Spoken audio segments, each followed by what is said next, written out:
So today I prepared a short video for you guys all on installing non-metallic cable. That's the type of cable we're going to use here for a couple weeks while we do this short section on residential wiring. So some advanced prep you're going to have to do. Mr. Morse is going to kind of do a demonstration for you of all this stuff today, but you're going to need a different strippers. So we'll trade you out your strippers, or maybe we'll just give you one of the other ones and you can hang on to both of them for a little while. You're gonna need your recent issue of the NEC. You guys have that saved in your iBooks, remember? And we're going to be looking at Article 334 is the NEC article on NM cable.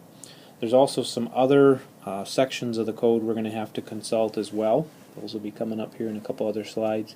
And then also we use the tables, because that's where we find the correct conductor size. And then the other one we're going to focus on is Article 300.4 in regards to some support type stuff. So here's a code page right from Article 334, and I mentioned earlier we got to learn about some of the supporting. So here's a section here on securing and supporting. There's a section up here we're going to look at, and we will also look at this section right here. This all deals with different ways of supporting the NM cable. Here's section 300.4, and again this is support as well. Section A deals with cables and raceways through wood members, and so we're going to focus on this section right here. Talks about the holes and also notches.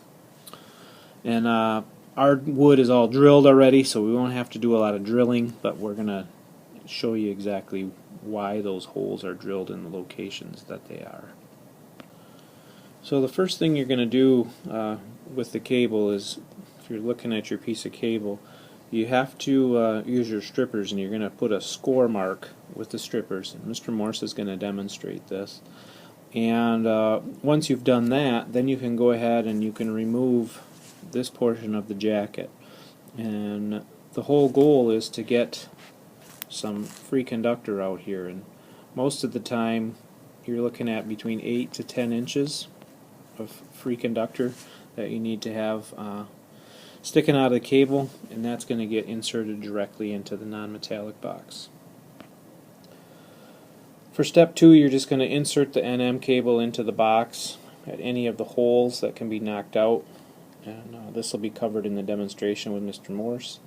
And note, if any of the holes are knocked out that do not contain a cable, they need to be filled back in, or we're going to have to eventually replace the box. So our boxes will be reused, so we'll have these blue boxes, in each corner you will see there will be holes already in them.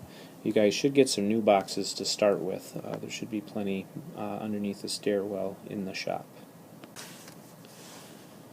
Here we are in Article 300.14. This talks about the length of free conductor.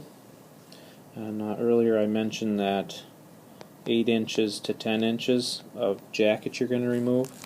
Ultimately what that leaves you with is, if this is our box, we're going to have our cable coming into the box, and we're looking at having 6 inches of free conductor coming out of this box.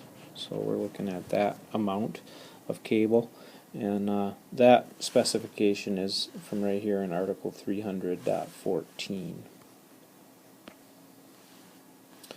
So once we insert the cable into the box, we're going to have our cable coming in here. We're going to have our jacket is going to come in, but it's going to stop just inside the box. And then once we have the jacket, then our conductors can freely come out. This dimension here for that jacket, we're looking at only 1/4 of an inch of jacket to have inside the box on the minimum. And then you can have up to 1/2 inch, but we're looking at just a minimal amount of that cable jacket to get inserted into the box. And again, that's covered in Article 314.17c. And so you will see that as one of your code pages we'll look at as well. Here we are in Article 314. We're looking at this section right here, Section C, and this is where we find that 1/4 inch. And also the interesting thing too is here in this exception there's going to be an exception we're going to have to remember, and it tells us that we need to have a support of the cable within 8 inches of the box. So that's ironically enough found in the box section and not the NM cable section of the code. So the last step here is step 4. Notice it says within 12 inches, but this is a metallic box. Very rarely do we use metallic boxes with the NM cable. So we're going to really focus on this 8 inches of the non-metallic box. So again, if our box is here, we're running our cable up, we're going to put our staple, and that staple is going to be within 8 inches of the box.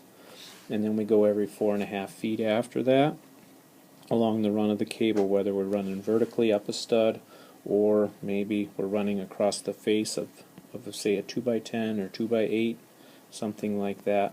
We're looking at 4.5 feet for that dimension between those staples right there. And again, Mr. Morse is going to demonstrate this here shortly.